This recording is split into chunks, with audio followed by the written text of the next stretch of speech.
திருச்சிற்றம்பலம். அனைவருக்கும் தமிழ் புத்தாண்டு வாழ்த்துக்கள். சித்திரை மாத பலன்களை பத்தி பார்க்கலாம்.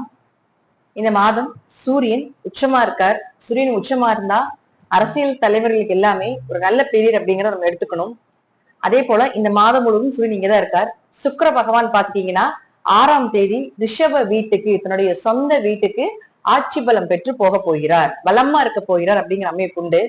அதே போல சனி செவ்வாய் சேர்க்கை இந்த மாதம் முழுவதும் உண்டு. செவ்வாய் மட்டும் 28ஆம் தேதி மாறுறாரு. புதன் 17ஆம் தேதி நீச தன்மையிலிருந்து உச்சமாக இருக்கக்கூடிய சூரியனோட சேரப்போகிறார். சூரியன் புதன் சேர்க்கை அப்படிங்கிறது புதாத்திய யோகத்தை ஏற்படுத்தி கொடுக்கும் அப்படிங்கிற அமைப்புகளும் உண்டு. இது உங்க ஜாதகத்துல இருந்தா அந்த யோகங்களும் கொஞ்சம் உங்களுக்கு வேலை செய்யும் அப்படிங்கிற அமைப்புகளும் உண்டு. ராகு கேதுக்கள் அதே இடத்துலதான் இருக்காங்க. குரு பகவானும் பாத்துட்டீங்கன்னா இந்த மாதம் முழுவதும் அதே இடத்துலதான் இருக்கார். சோ இந்த மாதம் ஒவ்வொரு ராசிக்கும் எப்படி இருக்கும் அப்படிங்கிறத நம்ம முழுமையாக பார்க்கலாம். மிதுன ராசிக்கு உண்டான சித்திரை மாத பலன்கள் எப்படி இருக்கும் அப்படிங்கறத பார்க்கலாம். மிதுன ராசிக்குள்ள குரு இருந்துட்டு இருந்தாலும் 3ஆம் அதிபதியாக இருக்கக்கூடிய சூரியன் லாபஸ்தானத்துல உச்சமாகிறார். உங்களுக்கு ஒரு பெரிய இந்த மாசம் மைனஸ் என்னன்னு பாத்துட்டீங்கன்னா, ராசி அதிபதி நீசம். அதுவும் ஒரு 17ஆம் தேதி வரைக்கும் தான். அப்போ உங்க முயற்சிகள், நீங்க என்ன பண்றீங்க, என்ன செய்றீங்க, ஒரு புதிய விஷயம் பண்ணணும் அப்படின்னு என்ன நினைச்சாலும் ஒரு 17ஆம் தேதி வரைக்கும் கொஞ்சம் பொறுமையா இருக்கு. இந்த 17ஆம் தேதிக்கு மேல என்ன ஆகுது அப்படின்னு பாத்தீங்கன்னா, இந்த முயற்சி ஸ்தானாதிபதியாக இருக்கக்கூடிய சூரியனோட உங்க ராசி அதிபதியாக இருக்கக்கூடிய புதன் சேருகிறார். அப்போ நீங்க என்ன பண்ணினாலும் அந்த 17ஆம் தேதி வரைக்கும் எதுவுமே நடக்க போறது கிடையாது. நீங்க பலம் இல்லாம இருக்கீங்கன்னு அர்த்தம். நீங்களே ஒரு முயற்சி பண்ணீங்கனாலும் அந்த விஷயம் நடக்காது, அல்லது அது ஒரு கெட்ட பேர்ல கொண்டாந்து நிறுத்திடும். சோ அதனால இந்த மாசம் ஒரு 17ஆம் தேதி வரைக்கும் கொஞ்சம் பொறுமையா இருந்தீங்கன்னா, 17ஆம் தேதிக்கு மேல பாத்துட்டீங்கன்னா உங்களுக்கு லாபஸ்தானத்துக்கு புதன் வருகிறார். அப்ப ராசி அதிபதி லாபஸ்தானத்துக்கு வரும் பொழுது பெரிய லாபத்தை நீங்க எதிர்பார்க்கலாம். அவர் ராசி அதிபதி மட்டும் கிடையாம 4ஆம் அதிபதி வீடு, மனை, சொத்துக்கள், வண்டி வாகனங்கள், 4ஆம் இடங்கிறது உறவினரையும் சொல்லும். அதே போல ஆரோக்கியத்தையும் சொல்லக்கூடிய இடம். அப்ப அவரு 11ஆம் வீட்டுக்கு வருகிறார். சோ அது வரைக்கும் கொஞ்சம் பொறுமையா இருந்து 17ஆம் தேதிக்கு மேல உங்களுடைய விஷயங்கள் எல்லாமே நீங்க டார்கெட் பண்ணி பிளான் பண்ணீங்க, நிச்சயமா நடக்கும். ஒரு வீடு வாங்குற யோகமோ, ஒரு சொத்து வாங்குற யோகங்களோ, அல்லது அது வித்தா ஏதாவது லாபங்கள் வர்றதுக்கு உண்டான ஒரு வாய்ப்புகளோ இதெல்லாம் நிச்சயமா உண்டு இந்த மாசம். மிதுனத்துக்கு இந்த மாசம் பாத்துட்டீங்கன்னா 12ஆம் அதிபதியாக இருக்கக்கூடிய சுக்கிரன் 12ஆம் வீட்டிலேயே இருக்காரு. விரையாதிபதி விரயத்திலேயே இருக்குது. ராசி அதிபதி 11ல நிக்குது. அப்ப என்ன நடக்கும் அப்படின்னா, ஒரு குடும்பத்துல ஒரு சுப விரயங்கள் நடக்க போகுது. 12ஆம் இடத்தில் ஒரு சுப கிரகமோ அல்லது பாவ கிரகங்களோ எதாக இருந்தாலும், ஆட்சியோ உச்சமோ பெற்று இருந்தால், சுப கிரகங்களாக இருந்தால் சுப நிகழ்ச்சிகளும், அசுப கிரகங்களாக இருந்தால் தசாபுத்தி நல்லா இருந்தா அதுவும் உங்களுக்கு நன்மைகளை அதிகமாக கொடுக்கறதுக்கு வாய்ப்புகள் உண்டு. சோ அப்ப குடும்பத்துல ஒரு சுப நிகழ்ச்சிகள் இந்த மாசம் நடக்க போகுது. அது 6ஆம் தேதிக்கு மேல சுப செலவுகள் வரப்போகுது. 12ஆம் இடங்கிறது கோயில் கட்டுறதுக்கு உண்டான ஒரு வழிகள், கோவில் செலவு, ஆன்மீக செலவு, அன்னதானம் எல்லாமே 12ஆம் இடம் தான். சோ மிதுன ராசிக்காரங்க இந்த மாசம் எல்லாம் கோயில் செலவு, ஆன்மீக செலவுகள் நிறைய பண்ண போறீங்க. தீர்த்த யாத்திரை குடும்பத்தோட போயிட்டு வர்றதுக்கான ஒரு வாய்ப்புகள், ஒரு இன்ப சுற்றுலா. சுக்கிரன்னா ஜாலியா இருக்கிறது. சோ இன்ப சுற்றுலா போயிட்டு வர்றது, இதெல்லாம் கண்டிப்பா மிதுனத்துக்கு இந்த மாதம் நடக்கும். அப்ப 4ஆம் அதிபதி அப்படின்னு நம்ம எடுத்துக்கிட்டாலுமே ஆரோக்கிய ஸ்தானம் தானே. அப்ப இத்தனை நாள் உங்க ஆரோக்கியத்துல இருந்து வந்த பிரச்சனைகள் இப்ப எல்லாம் மிதுனத்துக்கு பாத்துட்டீங்கன்னா ஒரு 17ஆம் தேதி வரைக்கும் கொஞ்சம் உடம்பு முடியாம தான் இருப்பீங்க. கொஞ்சம் பிரஷர் அதிகமாகிறது. அதே போல வெயிலுடைய தாக்கம் தாங்க முடியல அப்படின்னு சொல்றது. ஏன்னா மிதுன ராசிக்கு இயற்கையாகவே அவங்களுடைய தோல் அப்படிங்கிறது ரொம்ப சன்னமா இருக்கும். சென்சிட்டிவ் ஸ்கின்னு சொல்லுவோம் இல்லைங்களா, அதே போல அவங்களுக்கு பச்சை நரம்பு தெரிகிறது. சின்ன வெயில தாங்க முடியாது, அதிக பனியை தாங்க முடியாது, அதிக குளிர் தாங்க முடியாது. இதெல்லாம் மிதுனத்துக்கு கண்டிப்பா நடக்கும். சோ இந்த மாசம் அப்படின்னு பாத்தீங்கன்னா ராசி அதிபதியே நீசமாகும் போது இதனுடைய தாக்கங்களும் கொஞ்சம் அதிகமா இருக்கு. வெயில் தாங்க முடியல, ரொம்ப ஹீட் ஆகுறது, உடம்பு முடியாம போகிறது. சனியோட சேர்ந்து இருக்கும் பொழுது ஏதாவது மூஞ்சில ஏதாவது பிம்பிள்ஸ், கரும்புலிகள், ஏதோ ஒரு வகையில உங்களுடைய அழகு கொஞ்சம் பாதிக்கப்படலாம், உங்களுடைய உடல் கொஞ்சம் பாதிக்கப்படலாம் அப்படிங்கிற அமைப்பு ஒரு 17ஆம் தேதி வரைக்கும் தான். 17ஆம் தேதிக்கு மேல பாத்துட்டீங்கன்னா அப்படியே டோட்டலா மாறிடும்.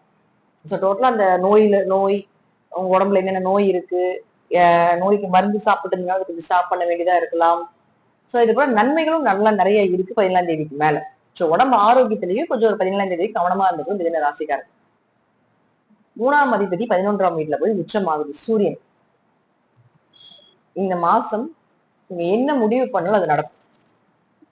நீங்க எதை நோக்கி உங்களுடைய விஷயத்தை நீங்க வைக்கிறீங்களோ அதெல்லாம் கண்டிப்பா நடக்கிறதுக்கு வாய்ப்புகள் உண்டு. நீங்க எங்க இருந்தாலும் எதை செய்தாலும் பல மடங்கான வெற்றிகள் அப்படிங்கிறது உண்டு. அதாவது எப்படின்னா, மிதுனம் இயற்கையாகவே ஒரு அறிவுள்ள ராசி. ஜெனிட்டிக்கா இது வந்து வம்சாவளியிலிருந்து வரக்கூடிய ஒரு நல்ல நாலேஜ் கொடுக்கக்கூடிய ஒரு ராசி மிதுனம். ஜென்ரல் நாலேஜ் தான் சாதாரணமாக மிதுனத்துக்கு ஈஸியா இருக்கும். சோ மிதுனத்துக்கு அதிபதியே புதன் இல்லையா? தன்னிச்சு வாழக்கூடியவர்கள், யாருடைய உதவிகளும் இல்லாம தானா கையுமே தானா மேல வந்து தானா ஜெயிக்கக்கூடிய ராசியில மிதுன ராசி ஒண்ணு. அப்ப இந்த மாசம் நீங்க என்ன பிளானிங் என்ன பண்ணீங்கனாலும் 17ஆம் தேதிக்கு மேல பண்ணி சூப்பர் சக்சஸ். எல்லாமே ஜெயமாகும், வெற்றி. ஏன் சூரியன் உச்சம், வெற்றி கிடைக்க போகுது. இதுக்கு முன்னாடி கூட முயற்சி பண்ணிருப்பீங்க, அது ஏதாவது ஃபெயிலியர் ஆயிருந்திருக்கலாம், அது நடக்காம போயிருக்கலாம், அல்லது அது வந்து கொஞ்சம் டிலே ஆகி வரலாம். இப்படி எல்லாம் இருந்தாலும் கூட இப்போ வெற்றி அப்படிங்கிறது நிச்சயமா உண்டு. நம்பிக்கையாக இருக்கலாம். இப்போ சுக்ரன் 5 குடைவரமாகி 12ல வந்து உங்களுக்கு ஆட்சி பலம் பெரிய இல்ல. இந்த வீட்டுக்கு அதிபதி. அவர் 12க்கு வருவார் 6ஆம் தேதிக்கு மேல. 5ஆம் இடங்கிறது குழந்தைகள், குலதெய்வம், குடும்ப ஒற்றுமை, அதிர்ஷ்டம், இப்படின்னு இன்னும் நிறைய விஷயங்கள் 5ஆம் இடத்துல இருக்கு. பொதுவா பேசிக்கா நம்ம இதை மட்டும் எடுத்துட்டாலே போதும் இல்லையா? 5 குடையர் 12ல இருக்கும் பொழுது 2 விஷயம் நடக்கும். ஒன்னா குடும்பத்தோட குழந்தைகளோட சேர்ந்து குலதெய்வ கோயிலுக்கு தீர்த்த யாத்திரை இதெல்லாம் பண்ணுவீங்க இல்லையா? குடும்பத்தோட சேர்ந்து எல்லாம் ஒரு டூர் போறது, ஒரு டிராவலிங் போறது, இதெல்லாம் நடக்கும். இந்த 2ல உங்க தசாபுத்தி இப்ப என்ன சொல்றது அதுதான். அது உங்க ஜாதகத்தினுடைய அமைப்பு. சோ இது 2மே வந்து சூப்பரா தான் இருக்கும். கொஞ்சம் விரைய செலவுகள் இருக்கு அப்படிங்கறத காட்டுது. அதே போல 12ஆம் இடம் வழுக்கும் பொழுது கொஞ்சம் கவனமா இருந்துக்கணும். தசாபுத்திகள் சரியில்லைன்னா கொஞ்சம் மருத்துவ செலவுகளும் வரும். அது குழந்தைக்கு வரலாம், உங்க குடும்பத்துக்கு வரலாம், அல்லது உங்களுக்கு வரலாம். யாரோ ஒருத்தருக்கும் இங்க வந்து குடும்ப செலவுல மிதனத்துக்கு ஒரு ஹாஸ்பிட்டல் செலவு சின்னதா இருக்கு அப்படிங்கறத நம்ம தெரிஞ்சுக்கோங்க. அடுத்து செவ்வாய் யார் உங்க ராசிக்கு 6 மற்றும் 11ஆம் அதிபதி. அவர் 10ஆம் வீட்டுல இருக்காரு. 28ஆம் தேதி வரைக்கும் இங்கதான் இருக்காரு. அப்ப 6ஆம் அதிபதி 10ஆம் வீட்டுல இருந்தா தொழிலுக்காக கொஞ்சம் கடன் வாங்க வேண்டிய சூழ்நிலைகள் வரும். அதே போல ஒரு தொழில் பண்ணிட்டு இருக்கலாம். இப்போ நீங்க வேலைக்கு போயிட்டு இருப்பீங்க, ஒரு தொழில் பண்ணலாமா, இந்த வேலையை நம்ம செய்ய நம்ம எல்லாமே தெரிஞ்சு வச்சுக்கிட்டுமே புதுசா ஒரு சொந்த தொழில் பண்ணலாமா அப்படிங்கிற ஐடியா எல்லாமே இந்த மாசம் வரும். அது மட்டும் இல்லாம அவர் யாருன்னா உங்களுக்கு 11ஆம் அதிபதி வாங்கி 10ல இருக்கிறார். அப்போ நீங்க தொழில் பண்ணிட்டு இருக்கக்கூடியவராக இருந்தால் நல்ல லாபங்கள் வரப்போகுது. தொழில பெரிய வருமானத்தை சம்பாதிக்க போறீங்க. எப்படி ஒரு வளர்ச்சி உண்டு. சுக்கரன் வந்து ஆட்சி பலம் பெற்றாலும் விரயத்தை கொடுத்தாலும் வருமானத்தையும் கொடுத்துரும். அதனால பயப்பட வேண்டியது இல்லை. மாசம் மிதனத்தை பொறுத்த வரைக்கும் பாத்துட்டீங்கன்னா அருமையான மாதம். உங்க வாழ்க்கையை வாழ போறீங்க. ஏதோ ஒரு வழியில ஒரு சந்தோஷம், மன திருப்தி, சுப நிகழ்ச்சிகள், தீர்த்த யாத்திரை, டிராவல், எல்லாமே டூர் டிராவல் எல்லாமே இருக்கு. பணமும் வரும், தொழிலும் இருக்கு, கடனும் இருக்கு, வாழ்க்கை ஒரு பகுதியில சந்தோஷத்தையும் கொடுத்துட்டு இருக்கு. அது இந்த மாசம் மிதனத்துக்கு கண்டிப்பா நடக்கும். அதனால மிதனராசிக்காரர்களுக்கு ஒரு 80% மேல நல்ல பலன்களை கொடுக்கக்கூடிய ஒரு சிறப்பான மாதமாக இந்த மாதம் இருக்கும் அப்படிங்கிறதுலையும் மாற்றுக்கருத்து கிடைக்கவில்லை. இந்த மாத பலன்கள் நீங்க பார்த்திருப்பீங்க. ஒவ்வொருத்தரும் என்ன பண்ணணும், பண்ணக்கூடாது, எது யோகம் எது யோகம் இல்லை அப்படிங்கறது எல்லாமே நம்ம முழுமையா பார்த்திருக்கிறோம். அதே போல இன்னொரு சின்ன ஒரு டிப்ஸ் உங்களுக்கு சொல்லி கொடுக்குறேன். உங்க ஜாதகத்துல இப்ப இங்க சூரியன் இருக்காருன்னு வச்சுக்கோங்களேன், இதே இடத்துல சூரியன் வரும்போது உங்களுக்கு வளர்ச்சி. இப்ப கிரகங்கள் எல்லாமே மாறி மாறி வரும் பொழுது உங்க ஜாதகத்துல என்னென்ன கிரகங்கள் ஜாயின் பண்றாங்களோ அந்த தன்மைகள் முழுமையாக வேலை செய்யும். இப்ப இங்க சுக்கிரன் இருக்காரு அப்படின்னா இந்த சுக்கிரன் கட்டி இப்ப உங்களுக்கு சூரியன் வரப்போகுது. அப்ப இந்த சுக்கிரனுக்கும் சூரியனுக்கு உண்டான பலன் அப்படிங்கிறது முழுமையா நடக்கும். அப்ப சுக்கிரன் உங்க ஜாதகத்துல யாரு, அப்ப சூரியன் உங்க ஜாதகத்துல யாரு அப்படிங்கறத மட்டும் நம்ம உங்க ஜாதகத்தையும் நீங்க வச்சு பாத்தீங்கன்னா கண்டிப்பாக அது வந்து உங்களுக்கு நல்ல பலன்களை கொடுக்கும். இன்னொன்னு, நீங்க என்ன ராசி என்ன லக்னமா வேணா இருந்துட்டு போங்க.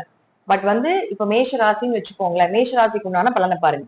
இப்ப சிம்ம லக்னம்னு வச்சுக்கோங்களேன், சிம்ம ராசிக்கு உண்டான பலன் இது ரெண்டுமே ஈக்குவல் பண்ணி பாத்துட்டீங்கன்னா அந்த மாதிரி என்ன செய்யலாம் செய்ய வேண்டாம் எப்படி இருக்கும் அப்படிங்கறத நம்ம முழுமையா எடுத்துக்கலாம். இதெல்லாம் உங்க ஜாதகத்துல கிரகங்கள் ரொம்ப பலமா இருக்கணும் அப்படிங்கிற அவசியங்கள் கிடையாது. சோ இந்த மாசம் வரக்கூடிய பலன்கள்லயே நம்ம வந்து ஓரளவுக்கு நன்மைகள் அப்படிங்கிறது நிறைய நடக்கும். ரெண்டாவது விஷயம் என்னன்னு பாத்தீங்கன்னா, உங்க ஜாதகத்துல தசாபுத்தின்னு ஒண்ணு இருக்கும். என்ன கிரகம் வேலை செய்யுதோ அது உங்க ஜாதகத்துல எப்படி இருக்குது அப்படிங்கிறத முதல்ல பாக்கணும். தசை என்ன தசை நடக்குது, என்ன புத்தி கிரகம், எந்த புத்தியில வந்து நீங்க டிராவல் ஆயிட்டு இருக்கீங்க, அது என்ன கிரகம் அப்படிங்கறதெல்லாம் முழுமையா பார்க்கும் பொழுது நம்ம ஃபுல்லாவே அனலைஸ் பண்ணி எப்படி இருக்கும் இந்த லைஃப் அப்படிங்கிறத நம்ம எடுத்துக்கலாம். இப்போ மாத பலன்களை பார்க்கும்பொழுது நிச்சயமாக உங்களுக்கு நன்மைகள் அப்படிங்கிறது தீமைகள் அப்படிங்கிறது நம்ம ரெண்டுமே ஈக்குவலா கலந்துதான் கொடுத்துருக்கேன். சோ இதெல்லாமே பாத்தீங்கன்னா உங்க தசாபுத்தி ரீதியாகவும் அதே போல உங்க ஜாதகத்தில் இருக்கக்கூடிய கிரகங்கள் ரீதியாகவும் நான் சொல்லக்கூடிய கருத்துக்கள் சிறிது மாறுபடலாம். நன்றி. மீண்டும் ஒரு நல்ல பதிவுல சந்திக்கலாம். திருச்சிற்றம்பலம், தில்லையம்பலம், ஸ்ரீ நரசிம்மர் திருவடிகளே சரணம்.